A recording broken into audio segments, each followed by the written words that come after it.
Paz, Senhor, meus irmãos em Cristo Jesus, obrigado por estar aí nesta oportunidade em nosso canal do Instituto Teológico Metanoem. E hoje estaremos falando da lição número 11. Quem vos fala é o vosso irmão em Cristo, professor Ronald. Hoje nosso tema é esgotamento físico e mental, prevenção e tratamento, ok?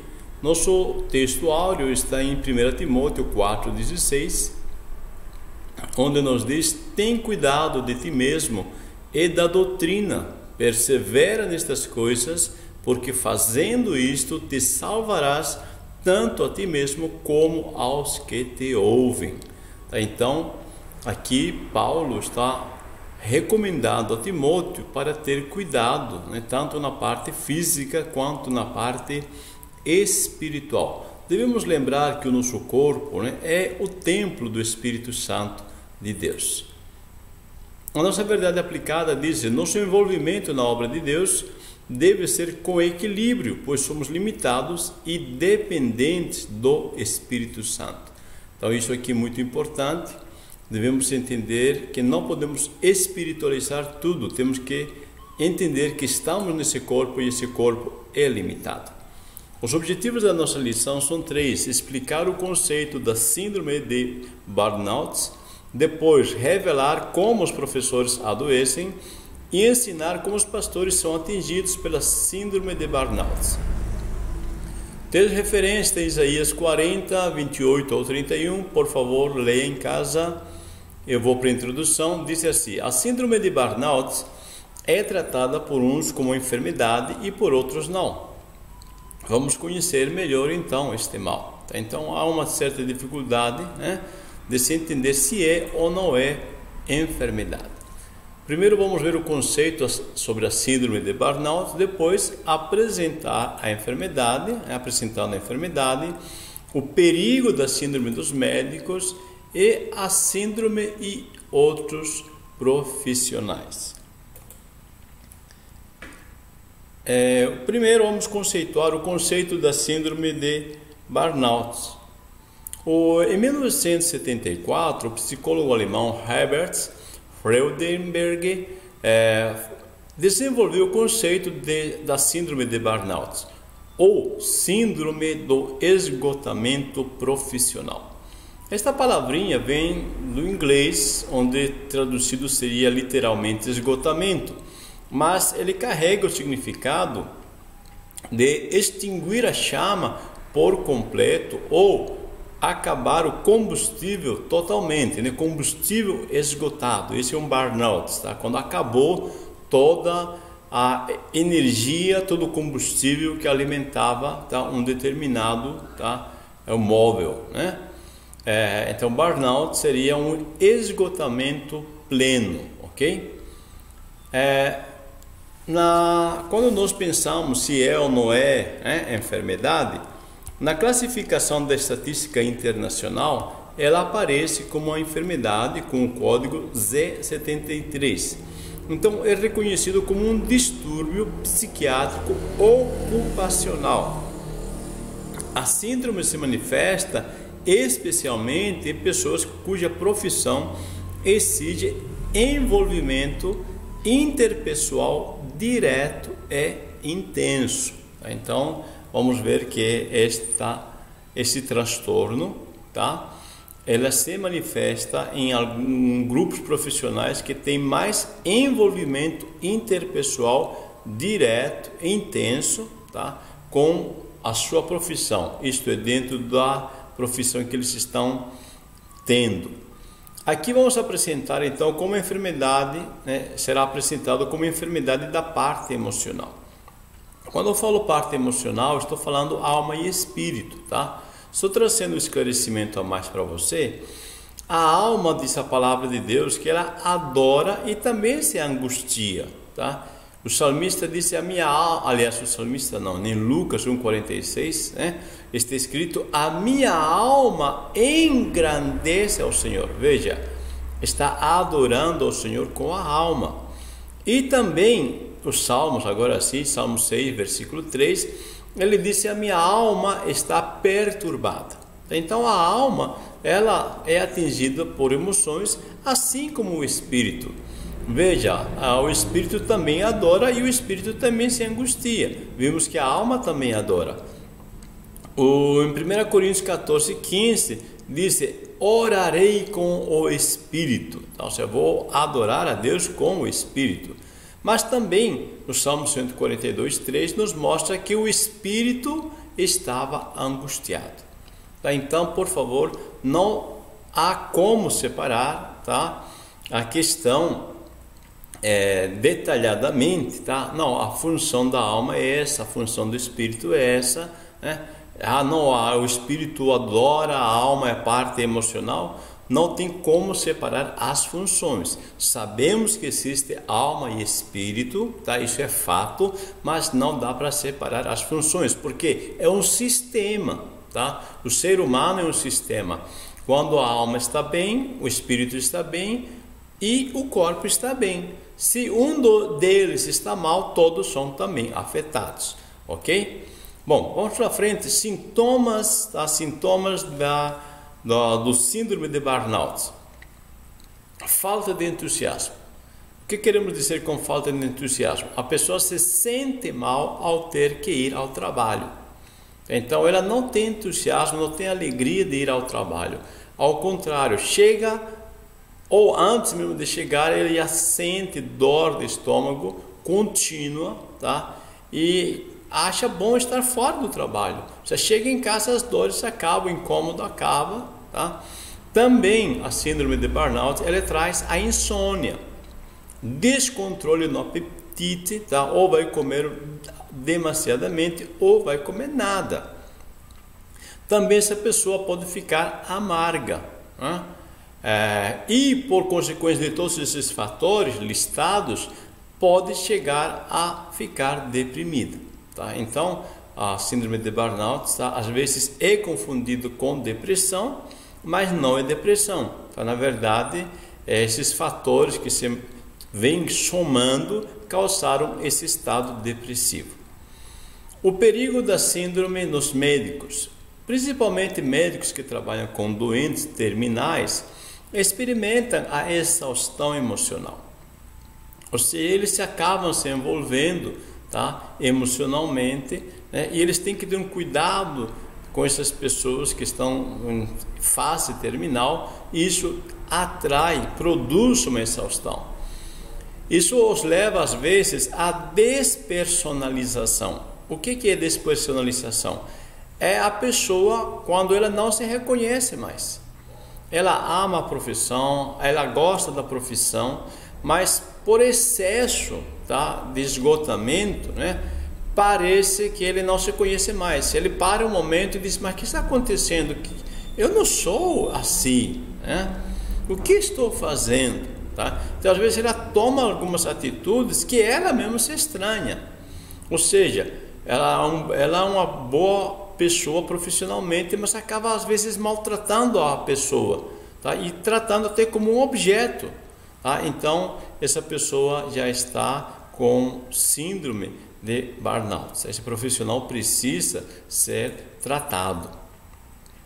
Outros profissionais também sofrem disso. Policiais, bombeiros, tá? Também são profissionais que lidam diariamente com pessoas, proteção, salvamento humano, né? E são expostos a situações estressantes. Então, são profissões que as pessoas precisam ter um exercício, né, de condicionamento emocional muito bem tratados. Precisa haver um acompanhamento, né, para que eles vençam esses momentos. Também professores são adoecidos, né? Como professores são afetados, o perigo do desequilíbrio psicofisiológico e fatores de risco. Professores adoecidos. Professores estão sofrendo de forma terrível com este mal, comprometendo a educação formal e as relações interpessoais.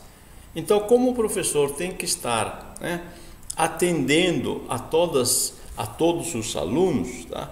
E isso aí vai causando alguns problemas, né? A pessoa, o professor, a professora, Se não souber administrar as suas emoções, vai se tornar doente.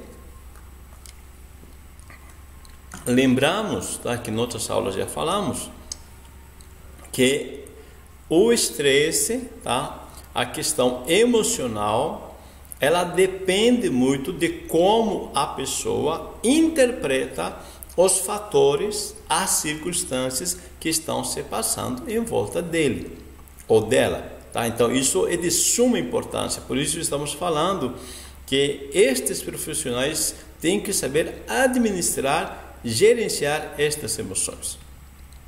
Então, como os professores são afetados? Esta síndrome irá surgir a partir de uma estratégia inadequada de lidar com a forma crônica do estresse ocupacional. Tá vendo? Uma estratégia inadequada, ou seja, se você é um profissional da área do ensino, tá? E você fica nervoso com o aluno que você explicou e ele não está conseguindo aprender, você repete e a pessoa não entende, tá? Às vezes você diz, puxa vida, será que não estou conseguindo? Calma, existem muitos fatores, pode estar acontecendo que esse aluno esteja fatigado, ele esteja cansado, o seu cérebro não está assimilando, ou pode ser que esse aluno, ele tem outra forma de captar a mensagem, tá? Às vezes ele não aprende ouvindo, ele aprende vendo, às vezes basta mudar a técnica, ok? Então vamos interpretar de forma adequada a situação. Essa exaustão, também pode ser somada com outros fatores, como excesso de horas de trabalho. Às vezes as pessoas ganham pouco como professor e às vezes vão multiplicar seu excesso de horários de trabalho. Tá? Então isso vai causar a exaustão. A violência escolar, quando tem a violência hoje, lamentavelmente tem muitas notícias que professores são agredidos verbalmente, ou até mesmo fisicamente. E a cobrança dos pais, tratar bem esse aluno, e a própria administração de escola cobrando também. Então o professor fica num fogo cruzado, de alunos, pais, professores, administração, tá? Esse professor então ele fica exposto. Então ele precisa saber gerenciar as suas emoções, tá? Você como professor fez seu papel, fez como um bom profissional, fez bem feito, então releve as críticas, tá? E toca o barco para frente. O perigo do desequilíbrio psicofisiológico. Professores agredidos em sala de aula ficam muitas vezes com desequilíbrio psicofisiológico. Ou seja, o psique afeta o físico, que é o corpo, tá? Então, às vezes a pessoa começa a sentir dores, úlceras, começa a produzir úlceras, tá? Começa a sentir dores nas juntas. Tá? Isso é um psicológico, afetando o físico, tá? É um psicofisiológico, ok? Então, o importante é a pessoa compreender, tá? Que tem que haver um equilíbrio, e a igreja deve criar um ambiente no qual as pessoas se encontrem ou encontrem um suporte emocional e espiritual, um momento de adoração, de alegria na presença de Deus, para que eles se libertem, tá, desse estresse da profissão. A associação entre os excessos de atividade exigido pela profissão com vários episódios provenientes do ambiente podem provocar a síndrome. Então nós citamos alunos com dificuldade de aprendizado, carga horária excessiva, baixo salário, e vai somando fatores ambientais, tá? Que às vezes eles aumentam esses riscos, tá? Eles podem provocar a síndrome, tá? Daí que a pessoa, pelo menos, tá, tem que ter alguns pontos positivos, como gostar da profissão, e gostar de pessoas, e também interpretar as pessoas dentro dos seus contextos. Então vamos ver aqui alguns fatores, né? Aliás, pastores, né? Com a síndrome de burnout. O pastor de hoje, pastores sofrendo com este mal e ministérios fadados ao fracasso. O pastor, em primeiro lugar, deve-se entender que não é super-herói. Muitos querem passar, muitos pastores, lamentavelmente, querem passar a imagem de fortaleza, esquecendo-se que a nossa força vem do Senhor. Então nós podemos em Cristo, o que Deus nos deu graça, nós podemos. Então, mas nós não somos super. Antigamente tínhamos esse fator muito mais forte, né? Antigamente se pensava que o pastor era realmente um patamar elevado, onde você olhava e disse, nossa, esse pastor é impossível que peque, E não é a verdade, Pastor é um ser humano igual aos outros, só que com responsabilidades maiores nos ombros. Não é super-herói, é ser humano comum, Então ele deve se reconhecer como ser uma pessoa comum, que precisa também das orações dos outros, precisa também descansar, e não se achar um super-herói que vai dar conta das coisas, sozinho, sem a graça e o apoio dos outros. O pastor de hoje, atualmente, os assuntos outrora impensados são apresentados ao pastor para que ele decida qual a melhor posição a ser tomada. Veja, a igreja de hoje atravessa por momentos, que antes, há 20 anos atrás, não se pensava nisso, como a questão de divórcios, desajustes familiares, outros problemas desse aspecto.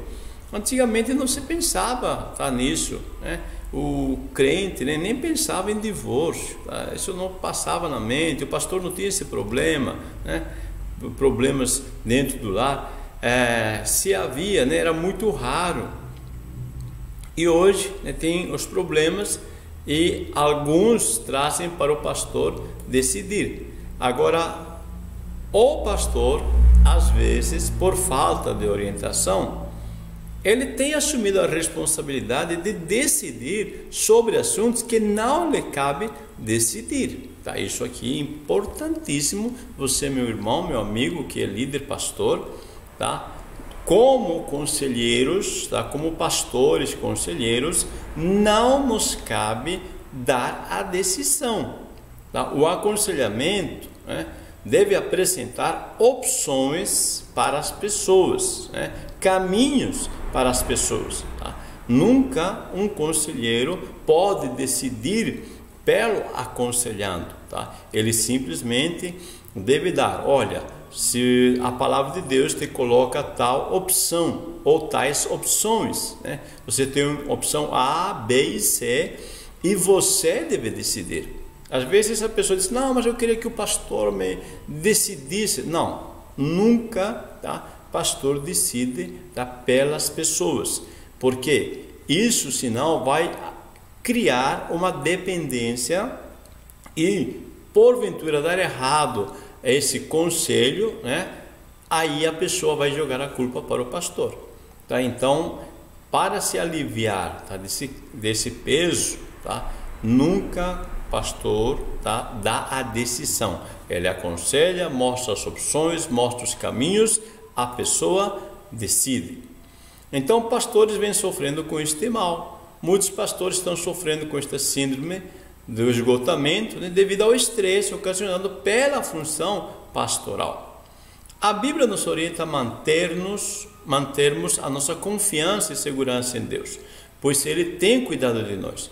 Então, pastores, líderes, nosso papel deve se focar em ensinar aos membros a tomar decisões e colocar a eles as opções bíblicas.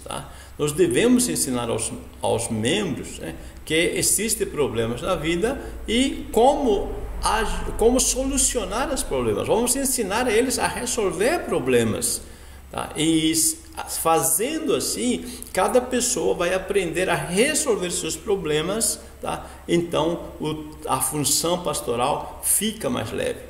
Então, não é do papel do pastor tomar decisões nesse aspecto, tá? O pastor deve orientar, senão ele vai ficar estressado. Então, o pastor tem que decidir, né, se o casal vai ou não vai, né, divorciar, ou se vai ou não vai casar. Não, essa pessoa tem que decidir, tá? Se orienta, nada mais do que isso. Ministérios fadados ao fracasso. Um ministério pautado na produção quantitativa, sem tempo de férias, lazer e atividades prazerosas, está fadado ao fracasso. Então, uma pessoa, tá, um pastor, né, se ele não tiver um tempo de descanso, se ele não tiver lazer, atividades prazerosas, tá, e se essa pessoa ainda, né, não dorme direito por causa dessas ocupações a mais, né, não pratica exercícios físicos, e ele também se alimenta de forma errada, tudo isso soma. Tá? Nós falamos em algumas lições passadas que, no mínimo, né, para que o nosso corpo produza, né, os hormônios da alegria e do prazer, 3 vezes por semana nós devemos fazer exercício de meia hora, no mínimo uma caminhada. Tá? Então, tem pessoas, tem ministérios que estão fadados ao fracasso, tá? Porque estão querendo produzir a mais sem cuidar da ferramenta. Tá? É a mesma coisa que eu tentar cortar muitas árvores no bosque durante o dia, mas sem parar para afiar o machado. O sábio Salomão disse que quando o machado está cego, se exige mais força, ou seja, vai provocar esgotamento e menos produção. Tá? Então, vamos ter que ter cuidado com isso. E a boa orientação médica e terapêutica aliada a uma vida de oração e meditação é o caminho, tá, para a saída do esgotamento. Agora eu quero falar algo a mais aqui, ministérios rumo ao sucesso. Como vai acontecer isso? Quando se descentraliza o poder ou a autoridade. Tá? A descentralização de autoridade tem sanado muitos líderes do estresse. Então o líder, ele vai assumir um papel de treinador, tá? Ele vai treinar novos líderes e depois que esses líderes estiverem competentes, ele vai delegar autoridade de uma forma bem clara, tá, sobre cada departamento. Assim, então, ele pode aliviar o fardo que está sobre si. Tá? Então, isto é importante. Você lembra de Jetro, né? Como falou com Moisés: olha, se você não descentralizar o poder, se você não delegar a autoridade, tá, você vai morrer, vai se esgotar. Tá? Então, meu amado irmão, né, irmã, vamos focar em treinar, em melhorar o corpo, né, da igreja. Tá? Vamos pensar, né, em como treinar mais líderes e depois delega que você vai descansar. Amém? Concluindo, Isaías 40, 29, né? Diz o texto: dá vigor ao cansado e multiplica as forças daquele que não tem nenhum vigor. É interessante esta matemática de Deus, né? Ele pega o 0 e multiplica, né? Eu coloquei o número 7 aí porque a palavra disse, né, que o justo pode cair até 7 vezes se o Senhor o levanta. Tá? Então é interessante porque Deus multiplica nenhum vigor, ou seja, 0 vigor, e sempre dá positivo. Tá? Então vamos confiar em Deus, vamos deixar que Ele nos revigore. Devemos liderar o povo de Deus crendo na orientação do nosso Deus, aí evitaremos o transtorno de burnout. Concluindo, explicamos o conceito da síndrome de burnout, revelamos como os professores adoecem e ensinamos como os pastores são atingidos pela síndrome de burnout. Meus amados irmãos, minhas irmãs, tá? Então vamos cuidar também do nosso corpo, tá? Uma máquina não produz se não for de vez em quando, né, passar pela manutenção. Nosso corpo também precisa dessa manutenção. Amém? Deus abençoe, uma boa escola dominical. E não esqueça de inscrever-se. Se você ainda não se inscreveu no nosso canal, inscreva-se no nosso canal, compartilhe e abençoe vidas. Deus te abençoe, a paz do Senhor, uma boa escola bíblica dominical para você.